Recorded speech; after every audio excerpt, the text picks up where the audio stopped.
सुप्रभात विद्यार्थियों। दीपावली के बाद हमारा यह पहला ऑनलाइन वीडियो है। आशा है दीपावली अच्छी मनाई होगी। कोरोना गाइडलाइन के अनुसार अपने स्वास्थ्य का ध्यान रखिए, मास्क, सोशल डिस्टेंस की पालना करते हुए इधर उधर अपने कार्य करिए।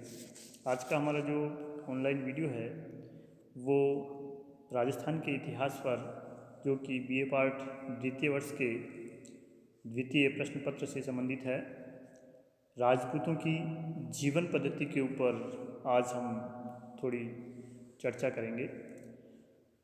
देखते हैं कि तराइन के द्वितीय युद्ध के बाद भारत में मुस्लिम साम्राज्य की स्थापना होती है और इसके बाद मुग़ल साम्राज्य के पतन तक एक प्रकार से कहेंगे देश की केंद्रीय राजनीति पर मुसलमानों का प्रभाव रहता है। इसने राजस्थान के सामाजिक एवं सांस्कृतिक जीवन में भी इस दौरान काफ़ी उतार चढ़ाव हमें देखने को मिलते हैं। मुग़लों की सत्तावादी एवं वैवाहिक संबंधों की नीति ने राजपूतों के रहन सहन, सामाजिक परंपराओं इत्यादि को प्रभावित किया। प्रशासन में भी मुग़ल प्रभाव में दृष्टिगत होता है, मगर हम देखते हैं कि राजपूतों की मूल जीवन पद्धति में कोई परिवर्तन नहीं आया।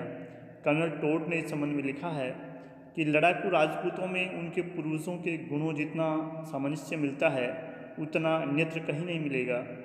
बाप दादाओं की चाल को छोड़ देने वालों से राजपूत घृणा करते हैं।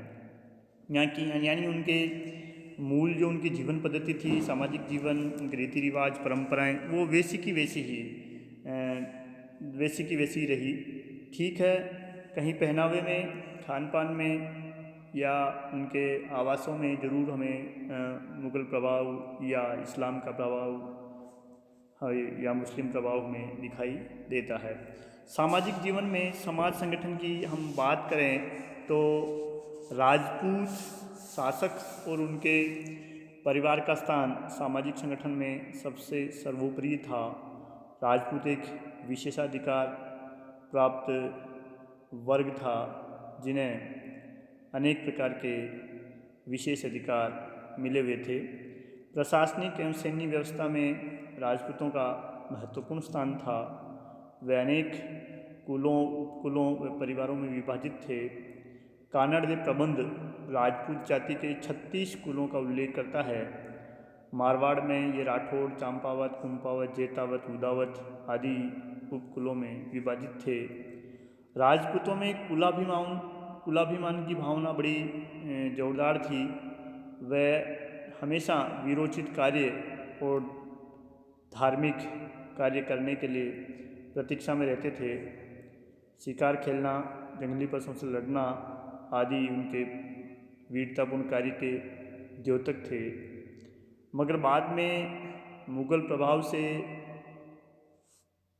इस जाति में भी षड्यंत्र, विलासिता, अफीम, मद्यपान, स्वार्थ सिद्धि, पारस्परिक ईर्ष्या, द्वेष जैसे चारित्रिक अवगुण इसमें प्रवेश कर गए और 18वीं शताब्दी में अन्य जातियों के सैनिक सेवा में प्रवेश लेने से भी सेना में इनका वर्चस्व समाप्त होने लगा और अब वह साधारण राजपूतों को जीवन यापन के लिए कृषि या अन्य कार्यों में भी लगना पड़ा। फिर भी राजपूत किसानों को राज्य की ओर से अनेक रियायतें प्राप्त थी, उनसे कम भूमि कर लिया जाता था। उनके राजपूतों के पारिवारिक जीवन और स्त्रियों की स्थिति पर हम प्रकाश डालें तो हम ये देखते हैं कि राजपूत समाज में अनेक मध्यकालीन सामाजिक कुरीतियाँ जो थी वो विद्यमान थी। दहेज प्रथा का प्रचलन इस दौरान काफ़ी था। जब राजपूतों के राज्य छोटे होने लगे, सामंतों की जागीरें छोटी होने लगी, उनको आर्थिक कठिनाइयों का सामना करना पड़ा, तब कन्यावध जैसी बुराइयां भी हमें राजपूतों में देखने को मिलती है, जिसका मुख्य कारण दहेज व त्याग प्रथा को माना गया। त्याग प्रथा राजपूतों की संतानों को विवाह के समय चारण भाटों को दी जाने वाली एक प्रकार की भेंट थी, जिसे त्याग कहा जाता था। सती प्रथा एक प्रमुख बुराई के रूप में हमें राजपूत समाज में दिखाई देती है। राज परिवार में या राजपूतों में किसी व्यक्ति की प्रतिष्ठा इसी से आंकी जाती थी कि उसकी मृत्यु पर उसके साथ कितनी स्त्रियां सती हुई।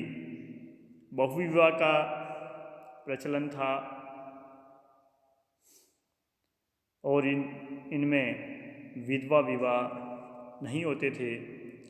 बहुपत्नी प्रथा ने पारिवारिक क्लेश को जन्म दिया और इससे विधवाओं की संख्या में भी काफ़ी वृद्धि हुई। इन सामाजिक कुरीतियों को छोड़ दें तो राजपूत जाति में स्त्रियों का सम्मान था। कर्नल टोड ने भी राजपूतों द्वारा स्त्रियों को सम्मान देने की प्रशंसा की है। टाड लिखते हैं कि राजपूत पुरुषों की सफलता के लिए राजपूत स्त्रियां सदैव पूजा पाठ में लगी रहती थी और शकुन मनाया करती थी। तो एक प्रकार से हम कहें कि इनका पारिवारिक जीवन खुशहाल था। ये बात ज़रूर है कि स्त्रियों के प्रति अनेक कुरीतियाँ समाज में विद्यमान थी, फिर भी ऑल ओवर हम देखें तो समाज में स्त्रियों का सम्मानजनक स्थान हमें दिखाई देता है। मनोरंजन व उत्सवों की हम राजपूत काल में या राजपूत समाज में बात करें तो शिकार करना, कुश्ती, रथ दौड़, घुड़दौड़ इत्यादि इनके मनोरंजन के साधन थे। घरों व महिलाओं द्वारा चौपड़, शतरंज व गंजीफा जैसे खेल जो है खेले जाते थे। हिंसक पशुओं की लड़ाइयाँ, तैरना, पट्टेबाजी, तलवारबाजी इत्यादि भी मुग़ल प्रभाव से हमें राजपूत समाज में दिखाई देती है। मुसलमानों के संपर्क से कबूतरबाजी, मुर्गों की लड़ाई, मेढ़ों की लड़ाई आदि भी खेल भी खेले जाते थे। इसके अलावा रासलीला, रामलीला, गौरी आदि भी मनोरंजन के साधन थे। राजपूतों में गणगौर, तीज, होली, दीपावली, नवरात्रि, अक्षय तृतीया, रक्षाबंधन, दशहरा जैसे धार्मिक पर्व और उत्सव धूमधाम से मनाए जाते थे। इन अवसरों पर शासक जो है दरबार लगाया करते थे और शासक और जनसाधारण का संपर्क इन उत्सवों के दौरान होते थे। राजपूत समाज इन उत्सवों में बढ़ चढ़ करके भाग लेता था।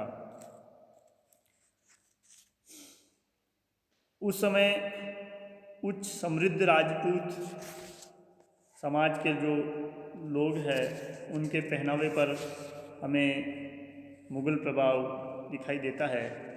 उस समय के मंदिरों की तक्षण कला, चित्रों, साहित्य ग्रंथों इत्यादि से हमें राजपूतों के वस्त्र और आभूषणों के बारे में जानकारी मिलती है। महिलाएं चमकीली किनारी वाली साड़ियाँ, लहंगे, कुर्तियाँ, मखमली व कामदार जूतियाँ पहना करती थी। इनके आभूषणों में कुंडल, हार, अंगद, गजरे, नथ, तुलसी, पायजेब, नुपुर, मुद्रिका, कर्णफूल, जड़ाऊ व मीनाकारी के प्रयोग वाले गहने राजपूत महिलाएं प्रयोग किया करती थी, जो कि सोने चांदी इत्यादि से बने होते थे।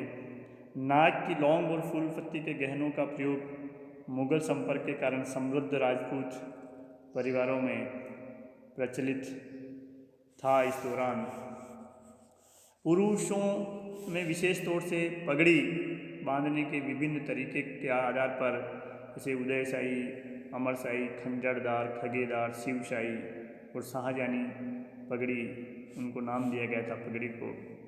राजपूत प्रारंभ में राजपूत सैनिक जो है प्रारंभ में बहुत कम कपड़े पहनते थे, मगर मुगल संपर्क के बाद वह पाजामा, कमरबंद, मोटा साफायर पगड़ी, लोहे के कवच आदि पहनने लगे थे।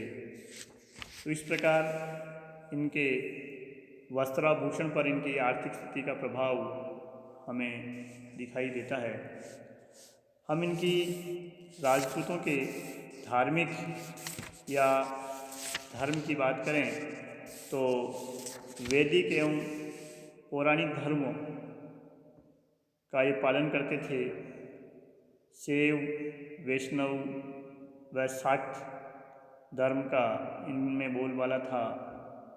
मेवाड़ में लकुलिश, पाशुपत, लिंगायत आदि शैव संप्रदाय को राजपूत मानते थे। बाण माता मेवाड़ के सिसोदिया राजवंश की कुलदेवी थी, तो बीकानेर राजघराने में करणी माता, जोधपुर में नागनी थी और जयपुर राजघराने में अन्नपूर्णा कुलदेवी के रूप में पूजी जाती थी। विभिन्न धार्मिक क्रियाकलापों के अंतर्गत व्रत, उपवास आदि भी धार्मिक जीवन के अंग थे। चंद्र ग्रहण, सूर्य ग्रहण, श्राद्ध पक्ष, एकादशी, अमावस्या, पूर्णिमा इत्यादि के व्रत लोग किया करते थे। तीर्थ यात्राओं का भी एक प्रकार से प्रचलन था। समृद्ध और राज परिवार से संबंधित जो लोग थे वह वृंदावन में, या एक प्रकार से हम कहें चार धाम की यात्राएं, विशेष तौर से हरिद्वार, वृंदावन, काशी की यात्राएं किया करते थे। तो इस प्रकार हमें राजपूत जीवन पद्धति के संबंध में हम ये देखते हैं कि परंपरागत जो परंपराएं उनके समाज में चली आ रही थी उसको उन्होंने बनाए रखा। यद्यपि उनके जीवन के ऊपर हमें, चाहे वो सामाजिक जीवन हो, चाहे धार्मिक जीवन हो, चाहे खान पान हो, चाहे पहनावा हो और चाहे आभूषण हो, इन पर हमें मुग़ल प्रभाव दृष्टिगत होता है, मगर उनके जो मूल रीति रिवाज, परंपराएं, संस्कार इत्यादि जो थे वो एक प्रकार से बदले नहीं थे।